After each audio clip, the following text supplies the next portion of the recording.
देखिए हम इसमें देखते हैं क्या है कि बेसिक कंप्यूटर से रिलेटेड क्वेश्चन हम देखेंगे जो हमारे सिलेबस में भी है। बेसिक कंप्यूटर से रिलेटेड तो पहला क्वेश्चन तो कंप्यूटर से रिलेटेड नहीं है, लेकिन ये कंप्यूटर के सिलेबस में ही दिया हुआ है। देखिए क्वेश्चन क्या दिया हुआ है। क्वेश्चंस है, थोड़ा सा पेन का मोटाई हम कम कर लेते हैं, ठीक है, ये मोटाई ठीक है। 1 ओम क्या है, 1 ओम इक्वल टू क्या होता है। तो देखिए V equal to I R होता है, ये हमें पता है। तो आर ओम को मेजर करते हैं बी डिवाइड बाई आई से। तो 1 ओम जो है वो one volt divide by 1 ampere होता है। 1 वोल्ट डिवाइड बाई 1 एम्पियर कौन सा है, ये देखिए पहला ऑप्शन है, ठीक है। अभी आ जाते हैं सेकंड क्वेश्चन पे। सेकंड क्वेश्चन क्या है, आ, इसको हम हटा देते हैं। अभी सेकंड क्वेश्चन पे आ जाते हैं। सेकंड क्वेश्चन ये है हमारे पास, मतलब इसमें मैच करना है तो थोड़ा सा जूम आउट करना पड़ेगा हमें। ये देखिए अभी मैच करना है कि हाई स्पीड है, वेवलेंथ है, प्रेशर है और एनर्जी है। उसके लिए कॉर्ड भी दे रखे हैं नीचे की साइड, उनको मैच करना है कि भाई हाई स्पीड के लिए, प्रेशर के लिए, प्रेशर को किस में नापते हैं हम, एनर्जी को किस में नापते हैं। एनर्जी, प्रेशर और ये मेक, हाई स्पीड है वो मेक के लिए है, मतलब हाई स्पीड के लिए क्या आ जाएगा, मेक आ जाएगा, ठीक है। तो थोड़ा सा और जूम आउट करना पड़ेगा तभी इसमें दिखेगा कुछ पूरा क्वेश्चन। ये देखिए तो हाई स्पीड किसके लिए है, और ये थोड़ा सा साइड में लो, ठीक है। ये चारों ऑप्शन दिख रहे हैं अभी। हाई स्पीड के अकॉर्डिंग मेक है, मतलब कि मेक, हाई स्पीड कोई भी चीज़ होती है उसको मेक में हम मेजर करते हैं। फिर वेवलेंथ है, वेवलेंथ को एंगस्ट्रॉम में मेजर करते हैं। प्रेशर है, प्रेशर को हम पास्कल, और एनर्जी है उसको जूल में हम मेजर करते हैं। तो वो चारों के हिसाब से ये मैच कर लेंगे हम। अब ये आते हैं नेक्स्ट क्वेश्चन पे। नेक्स्ट क्वेश्चन क्या है, देखिए यहाँ पर दे रखे हैं 5 equal force of 10 newton each are applied at 1 point, मतलब 5 इक्वल फोर्स हैं 10 न्यूटन के जो कि 1 पॉइंट पर अप्लाइड हैं, ठीक है। And all are lying in 1 plane, और सारे के सारे एक ही प्लेन पर अप्लाइड हैं। If angle between them are equal, अगर उनके बीच में एंगल भी इक्वल है तो रिजल्टेंट फोर्स क्या होगा। जैसे कि एक पॉइंट है उसमें 5 डायरेक्शन से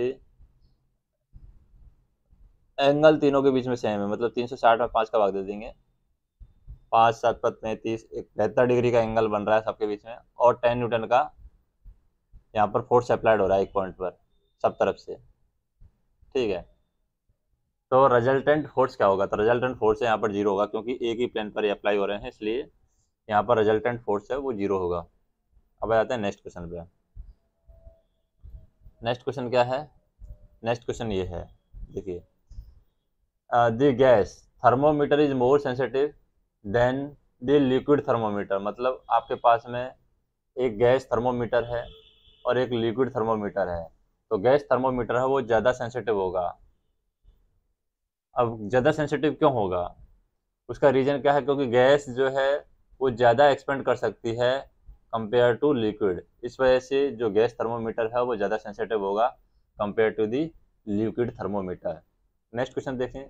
इन a isothermal expansion of gas, मतलब आइसोथर्मल में गैसेज का जो एक्सपेंशन होता है, तो आपका क्या रहना चाहिए, अगर गैसेज का एक्सपेंशन हो रहा है इसका मतलब आइसोथर्मल में जो टेम्परेचर है वो कांस्टेंट रहना चाहिए। In an isothermal expansion of gas, मतलब थर्म टेम्परेचर जो है आपका कांस्टेंट उसके अंदर रहना चाहिए। नेक्स्ट देखते हैं।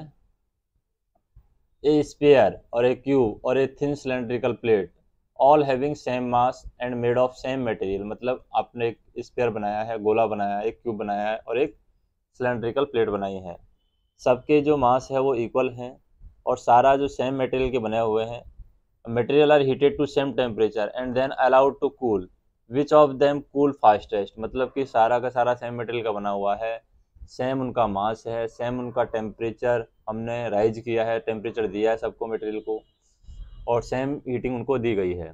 अगर उनको कूलिंग किया जाए तो कौन सा मटेरियल है जो सबसे फास्ट कूल होगा। तो सबसे फास्ट देखिए गोला है उसमें टाइम लगेगा, सर्कुलर प्लेट है ये सर्कुलर प्लेट है सबसे फास्ट कूल होगी, क्योंकि सर्कुलर प्लेट जो है फास्ट कूल क्यों होगी, क्योंकि इसका जो सरफेस एरिया है वो ज़्यादा है, और जिसका सरफेस एरिया ज़्यादा होगा वो एयर के ज़्यादा कॉन्टैक्ट में रहेगी, और जिसका सरफेस एरिया ज़्यादा होगा इसका मतलब हम कह सकते हैं कि सेफ बाई जिसका सरफेस एरिया ज़्यादा है। अगर ज़्यादा सरफेस एरिया है इसका मतलब यहाँ पर मोर एरिया है इसका, वो कांटेक्ट में रहेगा एटमॉस्फेयर का, इसकी वजह से सर्कुलर प्लेट है वो जल्दी से जल्दी कूल हो जाएगी। नेक्स्ट देखते हैं। नेक्स्ट क्वेश्चन है sound wave are can not travel through, मतलब साउंड वेव है वो हमारी किसके थ्रू ट्रेवल नहीं कर सकती। तो देखिए वॉक्यूम के अंदर है साउंड वेव है वो ट्रेवल नहीं कर सकती, तो यहाँ पर वॉक्यूम ऑप्शन दिया हुआ है कि ये दीजिए wooden hollow pipe placed in vacuum, vacuum के अंदर साउंड वेव है ट्रेवल नहीं कर सकती, ये ऑप्शन होगा हमारा। Sound wave can not travel through vacuum too. Vacuum is area without any air, मतलब वॉक्यूम के अंदर कोई भी एक एरिया होता है, एक एरिया हम क्रिएट करते हैं वॉक्यूम के लिए। जैसे वॉक्यूम से पहले गाड़ियाँ भी चलती थी, वॉक्यूम में क्या करते हैं हम एक एरिया इस तरीके का क्रिएट करते हैं जिसके अंदर एयर ना हो, बिल्कुल एयर ना हो, लाइक स्पेस, स्पेस के अंदर एयर नहीं होती है। So sound can not travel through space because there is no matter for vibration to work in, मतलब कि वाइब्रेट करने के लिए उनके अंदर एयर वहाँ पर नहीं है, स्पेस में एयर नहीं होती है, तो इसलिए वहाँ पर ट्रेवल नहीं कर सकती। वहाँ पर आप कितनी जोर से आवाज़ देंगे वो आपकी आवाज़ है वो ट्रेवल नहीं करेगी। नेक्स्ट क्वेश्चन देखते हैं। नेक्स्ट क्वेश्चन में क्या है, the technique use to transmit audio signal in television broadcast, मतलब टेलीविजन ब्रॉडकास्ट जब आप करते हैं तो ऑडियो सिग्नल को ट्रांसमिट करने के लिए कौन सी टेक्निक का हम इस्तेमाल यहाँ पर करते हैं। तो देखिए वहाँ पर हमें जो यूज करना होता है वो फ्रीक्वेंसी मॉड्यूलेशन यूज करना होता है, क्योंकि फ्रीक्वेंसी बढ़ा करके अगर हम सिग्नल को एम्पलीफाई करके हम भेजेंगे तो वहाँ पर आरामी से हम अपना ऑडियो है टीवी ब्रॉडकास्टिंग के लिए भेज सकते हैं, तो फ्रीक्वेंसी मॉड्यूलेशन का वहाँ पर इस्तेमाल किया जाता है। नेक्स्ट क्वेश्चन देखते हैं। Consider the electromagnetic radiation having wavelength 200 nanometer, 550 nanometer and 1000 nanometer, मतलब कि आपको कंसीडर करना है इलेक्ट्रोमैग्नेटिक रेडिएशन जिनकी वेवलेंथ यहाँ पर दे रखी है 200 नैनोमीटर, 550 नैनोमीटर और 100 नैनोमीटर। ठीक है, तो यहाँ पर ये जो वेवलेंथ दे रखी है इन वेवलेंथ में 200 दे रखी है, 550 दे रखी है और 100 दे रखी है। यहाँ पर लिख देता हूँ मैं 200, 550 नैनोमीटर और 1000 नैनोमीटर। तो which wavelength of the following can be make visible sensation to human eyes, मतलब कौन सी वेवलेंथ है जो ह्यूमन आइज के लिए विजिबल रहेगी यहाँ पर। तो देखिए 500 नैनोमीटर की है, ये यहाँ पर विजिबल रहेगी ह्यूमन आइज के लिए। क्यों रहेगी, आई सेंसिटिविटी है वो रहती है, वेवलेंथ का फंक्शन रहती है। आई सेंसिटिविटी जो है हमारी, जो हमारी आंखों की जो सेंसिटिविटी है वो फंक्शन होती है वेवलेंथ का, and is greatest at a wavelength of approximately about 5.6 into 10⁷ nanometer, इतनी ही आई की सेंसिटिविटी होती है, मतलब 560 के आसपास ही होती है। तो 560 नैनोमीटर तक आई की सेंसिटिविटी होती है, इसलिए 500 नैनोमीटर तक ही हम विजिबल कर सकते हैं। नेक्स्ट क्वेश्चन देखें। Star twinkle but planet don't twinkle, मतलब स्टार है जो तारे हैं वो टिमटिमाते हैं लेकिन जो प्लानेट है ग्रह है वो टिमटिमाते नहीं हैं, इसका रीज़न क्या है। क्योंकि देखिए स्टार जो हैं वो नियर टू अर्थ हैं, इसलिए वो हम वहाँ से हम क्या है ज़्यादा अमाउंट में लाइट है वो क्या कर सकते हैं ले सकते हैं, रिसीव कर सकते हैं ज़्यादा अमाउंट में लाइट, जबकि जो हमारे प्लानेट हैं वो अर्थ से काफ़ी दूर हैं, तो वहाँ से हम लाइट है रिसीव नहीं कर सकते और माइनर वाइब्रेशन है, और इस वजह से अगर हम वो हमारे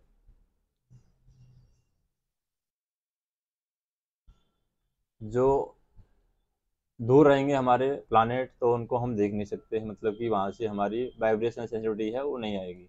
इसलिए हम कह सकते हैं जो स्टार हैं they are near to earth and hence we receive greater amount of light and therefore minor vibration intensity are not noticeable, मतलब जो भी माइनर वाइब्रेशन होगा इंटेंसिटी का वो नोटिसेबल नहीं होता है, इस वजह से हमारे हमको वो तारे हैं वो टिमटिमाते हुए दिखाई देते हैं।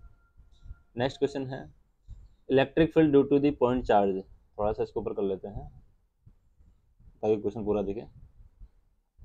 देखिए अभी क्या दे रखा है इसमें, electric field due two point charge at a distance r is E. If the same charge is placed on the metallic sphere of radius r, then the electric field on surface of the sphere would be. तो electric field है पहला बात, तो point charge के से r distance पर है, electric field due to the point charge at a distance of r is, मतलब ये पॉइंट चार्ज है और डिस्टेंस r पर इलेक्ट्रिक फील्ड है हमारा, कुछ दिया हुआ है, वो E दिया हुआ है electric field. If the same charge is placed on the metallic surface of radius r, अगर सेम चार्ज अगर मेटालिक सरफेस पर डाल दिया जाए, सेम चार्ज पर मेटालिक सरफेस पर डाल दिया जाए, ठीक है, तो electric field on the surface of sphere, तो स्फीयर की सरफेस पर इलेक्ट्रिक फील्ड क्या होगा, इलेक्ट्रिक फील्ड क्या होता है, इलेक्ट्रिक फील्ड होता है KQ divide by R square.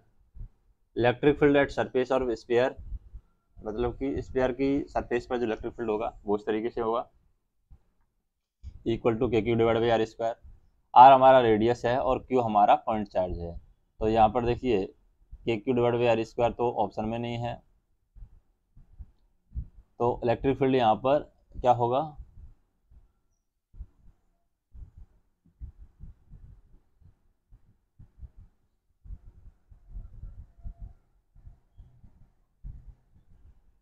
E जो है ये इलेक्ट्रिक फील्ड है, KQ divide by R square से आएगा।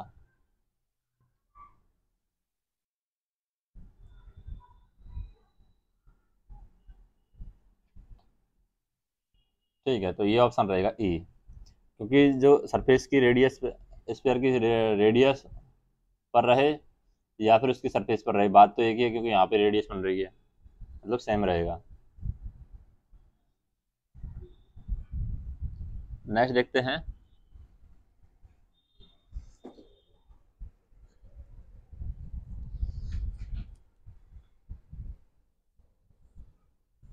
नेक्स्ट है tangent galvanometer use to measure, मतलब टेंजेंट गैल्वेनोमीटर है वो कहाँ पर हम यूज करते हैं, किस चीज़ को मेजर करने के लिए यूज करते हैं यहाँ पर।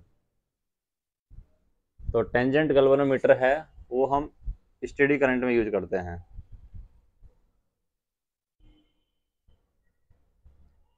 मतलब स्टेडी करंट है उसको मेजर करने के लिए हम टेंजेंट गैल्वेनोमीटर है उसका इस्तेमाल करते हैं।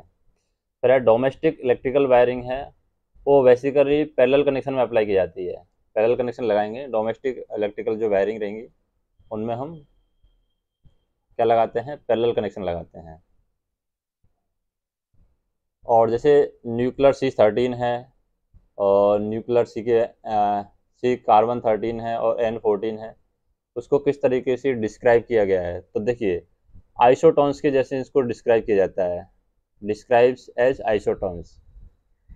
Two nuclides are isotons if they have the same neutrons number but different proton number, मगर उनके दो न्यूक्लियस है वो आइसोटॉन्स कहलाते हैं क्योंकि उनके सेम न्यूट्रॉन्स नंबर हैं, लेकिन प्रोटॉन नंबर उनके अलग अलग है, जैसे कि C13 और N14 हैं, जो सात न्यूट्रॉन हैं दोनों के अंदर, और दोनों के अंदर 7 न्यूट्रॉन है, इसलिए ये आइसोटॉन्स कहलाएंगे। आइसोटॉन्स क्या होते हैं, ऐसे दो न्यूक्लियस जिनके अंदर सेम न्यूट्रॉन हो लेकिन प्रोटॉन की संख्या अलग अलग हो, तो वो हमारे कहलाते हैं आइसोटॉन्स। नेक्स्ट हम देखें, the sky wave propagation is suitable for radio waves of frequency. तो स्काई वेव प्रोपिगेशन है वो किस रेडियो फ्रीक्वेंसी के लिए सूटेबल हैं, तो ये हमारे 2 मेगाहर्ट्ज से 30 मेगाहर्ट्ज तक सूटेबल हैं। जो स्काई वेव प्रोपिगेशन है ऑडियो वेव फ्रीक्वेंसी यहाँ पर 2 मेगाहर्ट्ज से 30 मेगाहर्ट्ज तक हो सकती है, ठीक है। अभी आते हैं नेक्स्ट क्वेश्चन पे, जैसे कि मॉडेम के बारे में पूछा गया क्वेश्चन, ये है मॉडेम। मॉडेम क्या है, पहली बात तो मॉडेम जो है ट्रांसलेट करता है डिजिटल सिग्नल को जो कंप्यूटर से ट्रांसमिट होता है, translate digital signal from to analog signal that can travel along conventional telephone line. जो आपकी कन्वेंशनल टेलीफोन लाइन है उनके थ्रू आप एनालॉग सिग्नल है उसी को ट्रांसमिट कर सकते हैं। अब उनके थ्रू आप एनालॉग सिग्नल ट्रांसमिट कर सकते हैं, तो आपका जो मॉडेम होता है वो कंप्यूटर से जो डिजिटल सिग्नल मिलते हैं उन कंप्यूटर से मिलने वाले डिजिटल सिग्नल को वो एनालॉग फॉर्म में कन्वर्ट कर देता है, ताकि वो एनालॉग सिग्नल है वो किस में ट्रांसमिट हो सके, कन्वेंशनल टेलीफोन लाइन में ट्रेवल हो सके। नेक्स्ट क्वेश्चन देखते हैं। In a given atoms no two electron can have the same value for all the four quantum number। मतलब कि कोई एटम्स दिया हुआ है, कोई परमाणु दिया हुआ है, उसके अंदर कोई भी no two electron can have the same value for all the four quantum number। मतलब चारों क्वांटम नंबर के लिए दो इलेक्ट्रॉन हो वो सेम वैल्यू नहीं रख सकते। ये कौन सा रूल कहता है? ये पाउली का एक्सक्लूजन रूल है, वो कहता है Pauli exclusion path of electron, ये रूल है, ये कहलाता है, ये क्या कहता है? The Pauli exclusion principle in the quantum mechanical principle. वो कहता है कि दो या ज़्यादा आइडेंटिकल जो हेमियस है, मतलब कि इलेक्ट्रॉन है, can not occupy the same quantum state with in the quantum system simultaneously. In the case of electron in the atoms it can be stated that is the impossible for two electron for poly-electron atoms to have the same value for the four quantum number। फिर देखें यहाँ पर क्या होता है, जैसे cobalt 16 है, commonly radiation therapy के लिए यूज किया जाता है। अब ये रेडिएशन थेरेपी के लिए क्यों यूज किया जाती है, क्या रीज़न है इसका रेडिएशन थेरेपी के लिए यूज करने का? क्योंकि इसके अंदर गामा रेज होती है और रेडिएशन थेरेपी में हम गामा रेज का इस्तेमाल करते हैं, इसलिए ये जो कोबाल्ट 16 है इसको हम रेडिएशन थेरेपी में इस्तेमाल करते हैं। तो मेडिकल साइंस में इसका इस्तेमाल किया जाएगा। ठीक है, अब ये आ जाते हैं नेक्स्ट क्वेश्चन पर। नेक्स्ट क्वेश्चन क्या है? If A hall is board along A diameter of earth and stone is dropped into the hall. अगर एक हॉल है जिसको हम डायमीटर ऑफ अर्थ मान लेते हैं, मतलब डायमीटर ऑफ अर्थ में एक हॉल है, कोई भी हॉल हो सकता है वो, ठीक है, ये अर्थ का डायमीटर है, अर्थ में कोई हॉल है, ये हॉल हो गया। अगर एक स्टोन है इस हॉल में ड्रॉप किया जाए तो क्या ये अर्थ के सेंटर में पहुंच पाएगा? ये पूछ रहा है reach the centre of the earth and stop there. क्या अर्थ के सेंटर में पहुंच जाएगा और रुक जाएगा? क्या ये सही है? ये तो गलत है। Reach the other side of earth and stop there, ये भी गलत है। Execute SHM about the centre of earth, मतलब कि आप सेंटर ऑफ अर्थ के बारे में SHM एग्जीक्यूट कर सकते हैं, तो ये पॉइंट यहाँ पर सही है। ठीक है, नेक्स्ट क्वेश्चन देखें। आपको एक क्या है, वर्टिकल ग्लास कैपिलरी ट्यूब है, वो बोथ साइड से ओपन है, open at both end and contain some water. तो इसके अंदर कौन सी शेप लेगी? ये दोनों साइड से ओपन है और उसके अंदर वाटर भी है, तो देखिए इसमें जो शेप लेगी, दोनों साइड से अगर ओपन रहेगी तो शेप यहाँ पर ये वाली आएगी, ये वाली शेप। अब ये वाली शेप क्यों आएगी? Due to the convection as a molecules heat up they push other molecules away from them making them buoyant। this because the hotter molecules to flow initially upward। जो hotter molecules हैं वो initially ऊपर जाने की कोशिश करते हैं, फिर नीचे जाने की कोशिश करते हैं। तो ये यहाँ पर क्या होगा? वहीं liquid water is confined in A tube, मतलब कोई भी लिक्विड वाटर आपने कोई ट्यूब में डाल दिया है, लिक्विड वाटर, ठीक है, its surface has a concave shape because water wets the surface and creep up the side. तो ये कॉन्केव शेप में ले लेगा, जैसे कॉन्केव केव सब में बन रहा है, इस तरीके कॉन्केव केव में बन जाएगा अगर लिक्विड आप किसी ट्यूब में डालते हैं।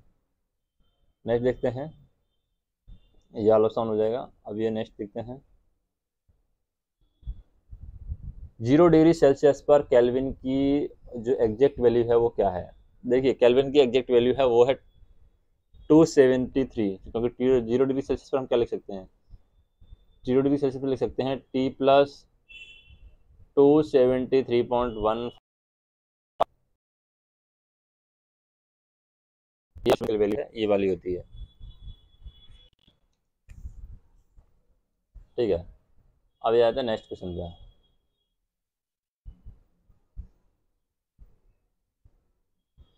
नेक्स्ट क्वेश्चन ये है, in a pressure cooker the cooking is fast, मतलब प्रेशर कुकर में आप ज़्यादा फास्ट कुकिंग कर सकते हैं। क्या रीज़न है कि आप ज़्यादा फास्ट कुकिंग कर सकते हैं? इसका रीज़न है कि बॉइलिंग पॉइंट ऑफ वाटर है वो इंक्रीज हो जाता है कुकर के अंदर। The boiling point of water is raised by the increased pressure inside the cooker. ठीक है, नेक्स्ट देखते हैं।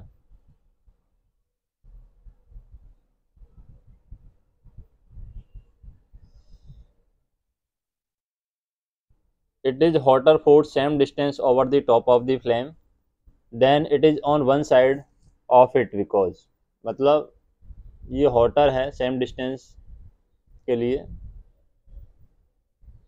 it is hotter for same distance over the top of the flame then it is one side of it other, मतलब flame का एक side है वो hotter होता है दूसरी साइड के कंपेरिजन में।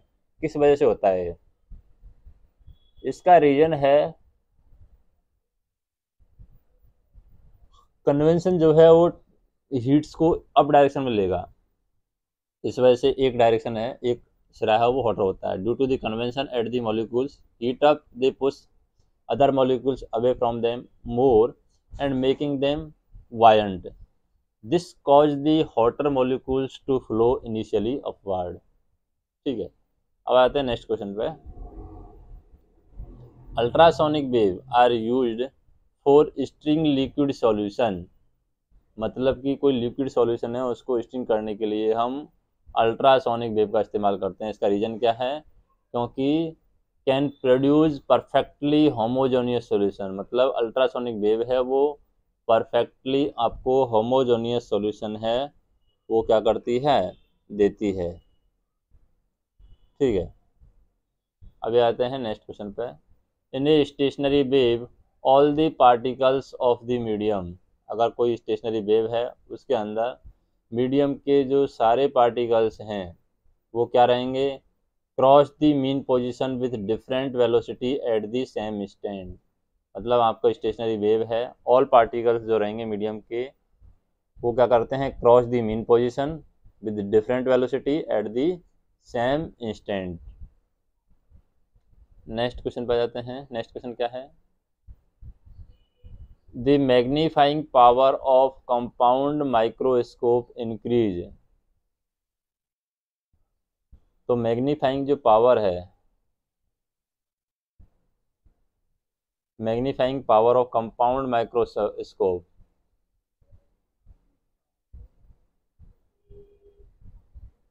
तो कंपाउंड माइक्रोस्कोप की जो मैग्नीफाइंग पावर है, magnifying power of compound microscope increase when focal length of both objective and eyepiece are decrease, तो मैग्नीफाइंग पावर है कंपाउंड माइक्रोस्कोप की वो इंक्रीज हो जाएगी। कब इंक्रीज हो जाएगी?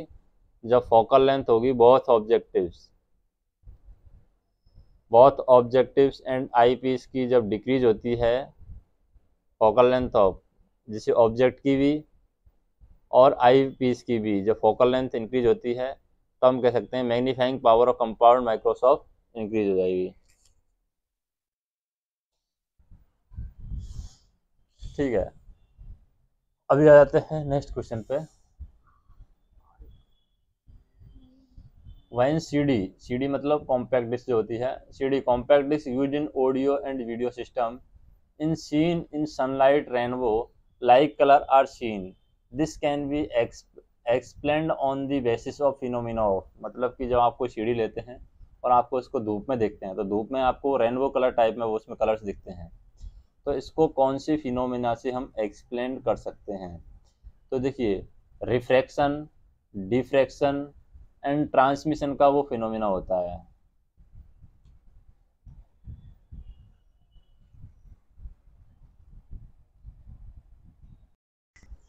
देखिए होता क्या है, सीडी जो रिफ्लेक्ट करती है वो रेनबो रिफ्लेक्ट करती है, रेनबो कलर रिफ्लेक्ट करती है। क्यों रिफ्लेक्ट करती है? क्योंकि यहाँ पर आप देख सकते हैं उनके अंदर क्लियर प्लास्टिक कोटिंग होती है जो कि मिरर्ड सरफेस होता है, और उसकी वजह से लाइट जो है वो रिफ्लेक्ट करती है जब ये मूव करती है वन मीडियम से दूसरे मीडियम में, जैसे कि एयर से मूव करती है, या फिर डिफरेंट ऑप्टिकल डेंसिटी, जैसे कि आपका क्लियर प्लास्टिक सरफेस है सीढ़ी का, डिफरेंट वेवलेंथ है, लाइट ट्रेवल करती है डिफरेंट स्पीड से ट्रेवल करती है, फुल स्पेक्ट्रम यहाँ पर अपीयर होता है। जब वाइट लाइट पास होती है एयर के थ्रू, तो यहाँ पर प्लास्टिक सरफेस पर, जब सीढ़ी के प्लास्टिक सरफेस पर वाइट लाइट पास होती है तो यहाँ पर डिफ्रेक्शन भी होता है। Transmission also takes place because diffraction of light rays occur when it strike the surface of CD and transmitted obvious when light enter into one medium to another, and the thickness of the different optical medium, angle of the surface light and brightness of the surface light all affect which rainbow pattern are visible on the CD. Next हम देखते हैं, देखिए capacitance of parallel plate condenser can be increase by. तो parallel plate condenser का जो capacitance है वो किसके द्वारा हम इंक्रीज कर सकते हैं? पैरेलल प्लेट कैपेसिटर का जो कंडेंसर है वो हम इंक्रीज कर सकते हैं किससे इंक्रीज कर सकते हैं? सी की जो वैल्यू होती है वो होती है permittivity into area divide by distance. तो यहाँ पर आ जाएगा permittivity into area divide by distance. तो इससे हम क्या, परमिटिविटी की मटेरियल की बढ़ा करके हम कैपेसिटेंस है पैरेलल प्लेट का वो इंक्रीज कर सकते हैं। नेक्स्ट क्वेश्चन देखते हैं। यहाँ पर देखिए ये तो ज़्यादा ही हो गया है, ये थोड़ा सेलेक्ट हो रहा है, कुछ सेलेक्ट नहीं होना चाहिए वैसे।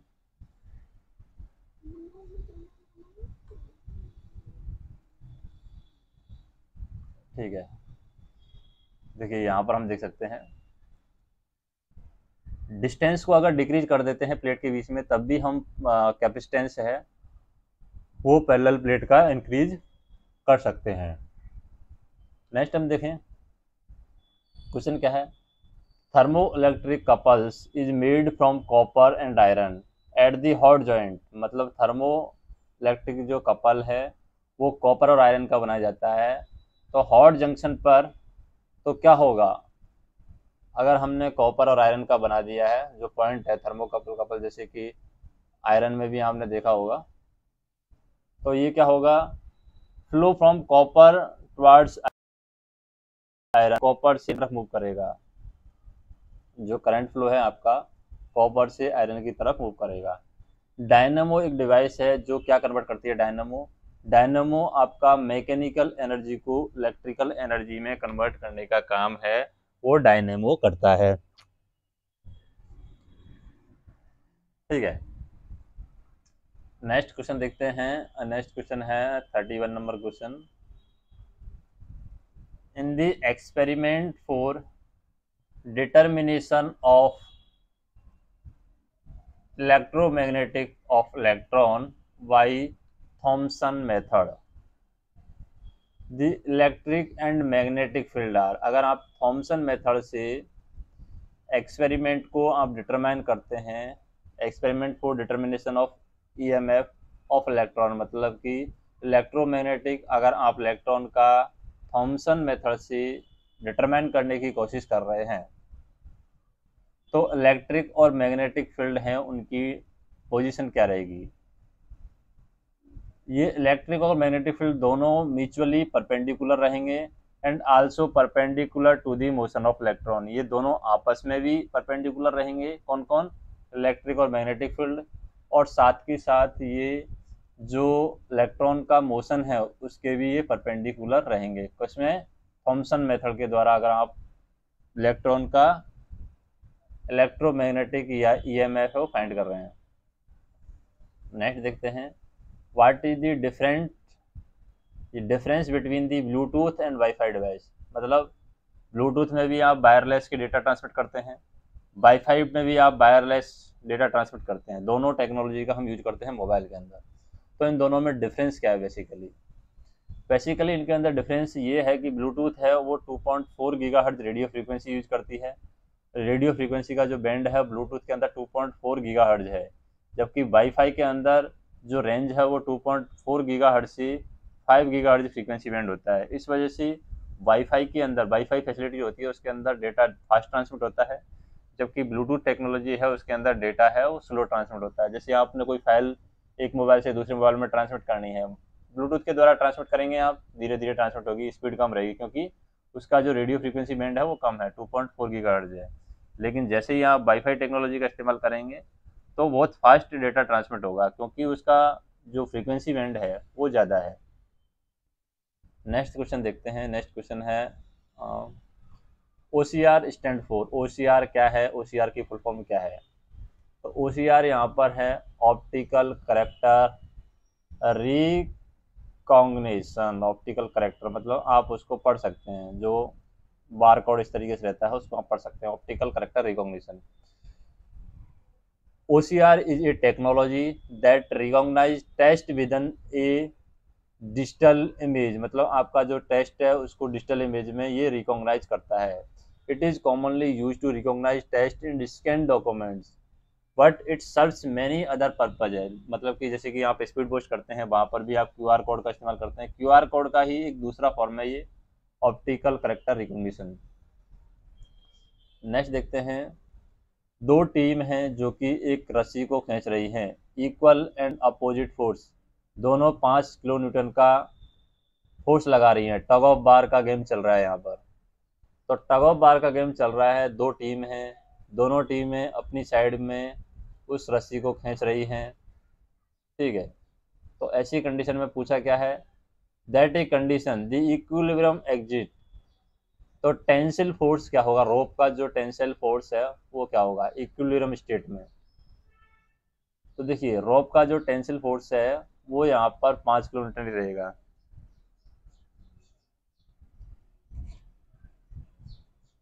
पाँच किलो न्यूटन ही रहेगा। क्यों रहेगा 5 किलो न्यूटन? क्योंकि टीम है वो रोप को खींच रही है, यहाँ पर ओनली टेंसिल फोर्स से है वो इक्वल टू है 5 किलो न्यूटन के। यहाँ पर कोई भी कंप्रेसिव फोर्स है प्रेजेंट नहीं है, सिर्फ टेंसिल फोर्स है, टेंसिल फोर्स 5 किलो न्यूटन ही रहेगा। Which one among the following happen when the swing rise to certain height from its rest position? मतलब कि आपका कोई रेस्ट पोजीशन से कोई स्विंग है वो राइज करके एक हाइट पर पहुंचती है, तो इससे क्या होगा, इससे जो काइनेटिक एनर्जी है डिक्रीज होगी और पोटेंशियल एनर्जी है वो इंक्रीज होगी, ये बताता है। जैसे ही आप स्विंग राइज करती है किसी हाइट पर, मतलब पहले रेस्ट में थी उससे किसी हाइट पर जाती है, तो उससे काइनेटिक एनर्जी है वो डिक्रीज होगी और पोटेंशियल एनर्जी है वो क्या होगी, इंक्रीज होगी। अब आते हैं नेक्स्ट क्वेश्चन पे। Heat given to ideal gas under the isothermal condition is used to. मतलब एक आप क्या दे रहे हैं, हीट दे रहे हैं, heat given to ideal gas under the isothermal condition. Ideal gas को आप हीट दे रहे हैं आइसोथर्मल कंडीशन के अंदर, तो इसको हम कहाँ पर यूज करेंगे, ये यूज की जाती है in doing external work. External work करना है तो आपको हीट देनी पड़ेगी आइडियल गैस के अंदर, आइसोथर्मल कंडीशन के अंदर। If the gas is ideal the amount of energy entering the environment is equal to the work done on the gas because the internal energy does not change. Next हम देखें। एक refrigerator है, with its power on it's kept in closed room with its door open, the temperature of room will be. अगर एक refrigerator है power on करके आपने उसका जो क्या है दरवाजा है उसको खोल दिया है, तो रूम का टेम्परेचर घटेगा बढ़ेगा, क्या इफेक्ट पड़ेगा? तो देखिए रूम का टेम्परेचर यहाँ पर बढ़ जाएगा, घटेगा नहीं। हमको लगेगा कि घट जाना चाहिए लेकिन घटेगा नहीं, रूम का टेम्परेचर बढ़ेगा। क्यों बढ़ेगा?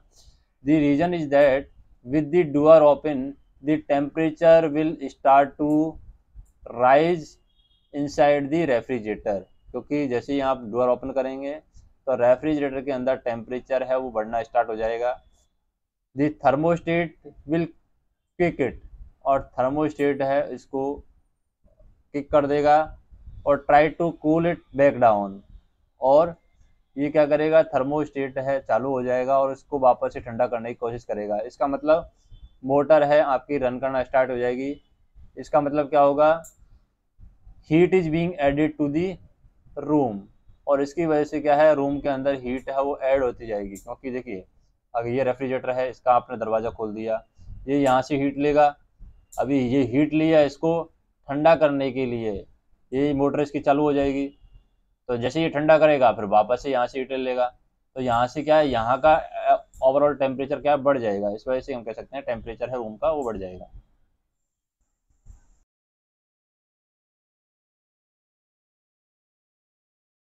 नेक्स्ट क्वेश्चन, फ्रीक्वेंसी बैंड दे रखे हैं, फ्रीक्वेंसी बैंड मैच करना है, कौन से में क्या फ्रीक्वेंसी बैंड है।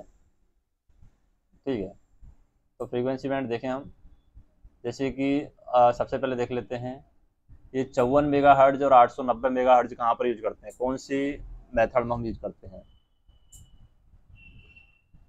ये हम टेलीविज़न वेव में यूज करते हैं, 54 मेगाहर्ट्ज और 890 मेगाहर्ट्ज। इससे ज़्यादा तो हम किस में यूज़ करते हैं, ब्लूटूथ में यूज़ करते हैं, ये टेलीविज़न में यूज़ करते हैं। दूसरा 1710 मेगाहर्ट्ज और 54 मेगाहर्ट्ज, ये कहाँ पर यूज़ करते हैं, टेलीविज़न से जस्ट लेस कौन सा है, टेलीविज़न शॉर्ट वेव आ जाती है। शॉर्ट वेव में हम 1710 मेगाहर्ट्ज से 54 मेगाहर्ट्ज, मतलब टेलीविज़न से भी ऊपर है शॉर्ट वेव। और फिर टेलीविज़न से नीचे कौन सा आ जाता है, 80 से 108 मेगाहर्ट्ज, ये एफएम रेडियो में यूज करते हैं।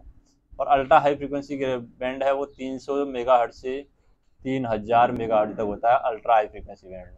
तो फ्रीक्वेंसी बैंड का नंबर हमें याद होना चाहिए कि किस में क्या यूज कर रहे हैं। एफएम में हम सबसे कम यूज करते हैं 88 से 108, एफएम से भी फिर देखिए शॉर्ट वेव में भी हम ठीक ठाक यूज कर रहे हैं, शॉर्ट वेव में 1710 से 54 यूज कर रहे हैं,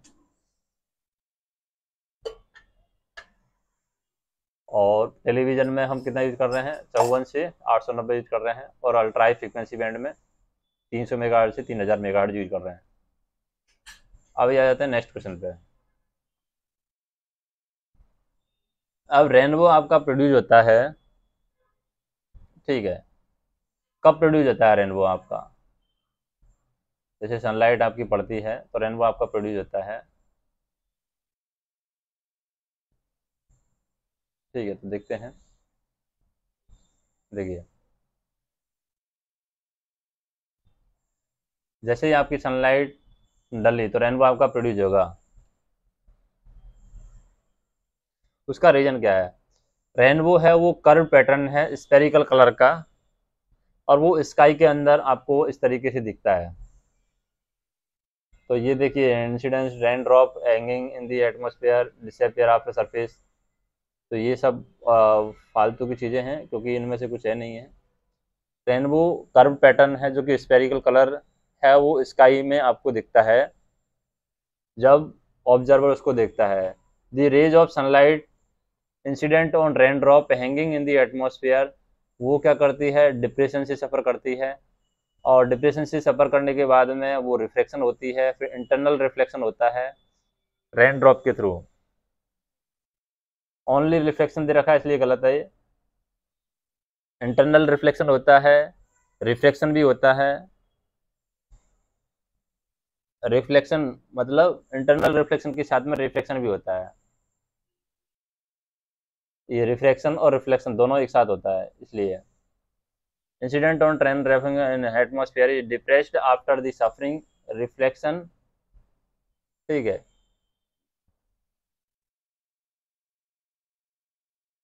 सफर डिफ्रेशन, डिफ्रेशन भी आएगा और रिफ्लेक्शन भी आएगा और रिफ्लेक्शन भी आएगा, तब वो यहाँ पर रेनबो क्रिएट होता है। नेक्स्ट देखते हैं, laser light is considered to be coherent because it consist of, मतलब लेजर लाइट है उसको आप कोहेरेंट के जैसे कंसिडर करते हैं, किस रीजन की वजह से कोहेरेंट के जैसे कंसिडर करते हैं लेजर लाइट को, तो उसका रीजन ये है कि coordinated wave of exactly the same wavelength, मतलब कोऑर्डिनेटेड वेव है वो एग्जैक्टली सेम वेवलेंथ की होती है, इस वजह से हम कोहेरेंट के जैसे भी इसको कंसिडर करते हैं लेजर लाइट को।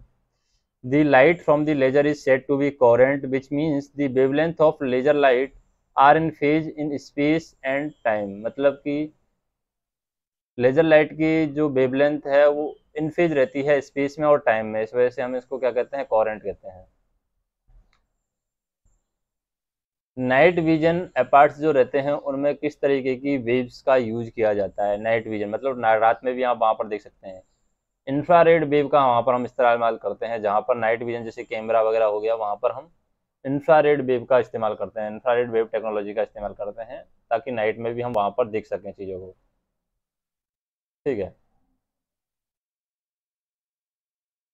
अब ये आते हैं नेक्स्ट क्वेश्चन पर। Galvanometer is converted into ammeter. अगर एक गैल्वेनोमीटर को आप एमीटर में कन्वर्ट कर रहे हैं तो किस तरीके से कन्वर्ट कर सकते हैं? लो रेजिस्टेंस आप पैरेलल में कन्वर्ट कर दीजिए। अगर एमीटर में कन्वर्ट करना है गैल्वेनोमीटर को, लो रेजिस्टेंस क्या करना है आपको, पैरेलल में कनेक्ट कर देना है, ये एमीटर में कन्वर्ट हो जाएगा। A galvanometer can be converted into the emitter by connecting a low resistance called shunt resistance in parallel to the galvanometer। मतलब galvanometer में आप shunt resistance कनेक्ट कर दीजिए तो galvanometer है आपका किसमें कन्वर्ट हो जाएगा, एमीटर में कन्वर्ट हो जाएगा। नेक्स्ट देखें, अगर कोई करंट पास नहीं होती है कंडक्टर के थ्रू तो इसका मतलब क्या है? इसका मतलब एक तो ये हो सकता है, अगर कोई करंट पास नहीं हो रही है थ्रू कंडक्टर, इसका मतलब ये है कि average thermal velocity of free electron over a large period of time is zero. मतलब काफ़ी समय से एवरेज थर्मल वेलोसिटी है फ्री इलेक्ट्रॉन की वो जीरो है। दूसरा, the average of thermal velocity of all the free electron at instant is zero. मतलब थर्मल वेलोसिटी है सारे इलेक्ट्रॉन की वो भी जीरो है, इस वजह से यहाँ पर करंट फ्लो नहीं हो रही है। तो ये ऑप्शन होगा, दोनों ही ऑप्शन सही है यहाँ पर। नेक्स्ट हम देखें, देखिए यहाँ पर डिफेंस सैटेलाइट है, इसरो के द्वारा डीआरडीओ के लिए लॉन्च किया गया था मार्च 2019 में। वो कौन सा है? तो ये एक डिफेंस सैटेलाइट है जो कि डीआरडीओ के लिए इमीसैट के नाम से डीआरडीओ के लिए इसरो के द्वारा लॉन्च किया गया था। ठीक है, in the special mission the Indian space research organisation ISRO will also launch 28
the excess of pressure inside a drop और बबल, तो वो किसके कंपेरिजन में होता है, वो इन्वर्सली प्रोपोर्शनल टू होता है इसके रेडियस के। The excess of pressure inside a drop और bubble is inversely proportional to its radius. The excess pressure in a liquid drop और एयर बबल, वो कैसे होगा, रो इक्वल टू होता है 2T डिवाइड बाई आर, ठीक है। टी यहाँ पर सरफेस टेंशन होता है, सरफेस का टेंशन, आर रेडियस होता है ड्रॉप का। तो आप क्या कर सकते हैं, जो प्रेशर है वो डायरेक्टली प्रोपोर्शनल होगा, मतलब कि रेडियस के, रेडियस अगर कम कर देंगे तो प्रेशर आपका बढ़ जाएगा। In order to increase the current sensitivity of the moving coil galvanometer, आप कोई मूविंग कॉइल गैल्वेनोमीटर की सेंसिटिविटी इंक्रीज करना चाह रहे हैं तो आपको क्या करना होगा, इसके लिए आपको number of turn off coil है वो इंक्रीज करने होंगे, अगर आप सेंसिटिविटी इंक्रीज करना चाह रहे हैं, current sensitivity. Strength of magnetic field है वो भी इंक्रीज करनी होगी, एरिया ऑफ कॉइल है वो भी आप इंक्रीज कर सकते हैं, तीनों से आप इंक्रीज कर सकते हैं अगर आपको current sensitivity moving coil galvanometer की इंक्रीज करनी है। नेक्स्ट है cathode ray are similar to visible light ray, cathode ray है वो सिमिलर होती हैं विजिबल लाइट रे के। तो इसके लिए हम क्या कह सकते हैं कि पहले तो इसको डिलीट करें, cathode ray are similar to visible light ray in that they both can affect photographic plates, मतलब कैथोड रे हैं वो सिमिलर होती हैं विजिबल लाइट रे के, इसकी वजह से हम कह सकते हैं वो दोनों दे both can affect photographic plate, मतलब वो दोनों है फोटोग्राफिक प्लेट को अफेक्ट करेंगी, ठीक है। In A bipolar junction transistor, मतलब बीजेटी में क्या होता है, बाईपोलर जंक्शन ट्रांजिस्टर, इन बीजेटी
रहा है, क्योंकि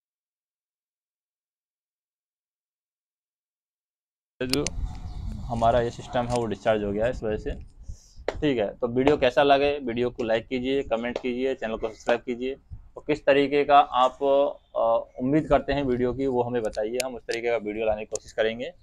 धन्यवाद।